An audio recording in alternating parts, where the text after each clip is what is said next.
The Gulf Coast getting slammed by severe weather tonight. At least 3 confirmed tornadoes, destruction in multiple states. Northeast of New Orleans, a preliminary EF1 tornado tore through Slidell, Louisiana.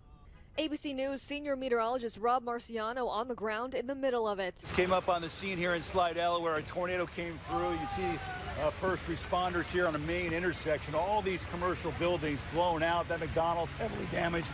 And obviously the rain continues to come down. More than 50 people rescued from one apartment complex. Rob seen the aftermath up close. These big pine trees snapped like toothpicks coming across this road and tearing the roof off the second floor of this apartment complex where a lot of those injuries occurred. I was asleep in my bed and I woke up to hear my neighbors screaming. I figured if the roof blows off, I'm on top of them. I'm first to go, so I got on top of them. As fast as I got in there, it was over. We're alive, we're safe. That's all that matters. Stuff is stuff, it can be replaced. In Lake Charles, Louisiana, a confirmed EF2 tornado hit with maximum winds of up to 115 miles per hour on the ground for more than a mile, snapping trees and destroying storefronts. The severe weather started west of Houston, an EF1 tornado tearing through a shopping center with winds up to 90 miles an hour. That's what really scared us, was you start hearing basically the building shake. In New Orleans, a flash flood emergency after more than half a foot of rain, a month's worth of rain in just one day.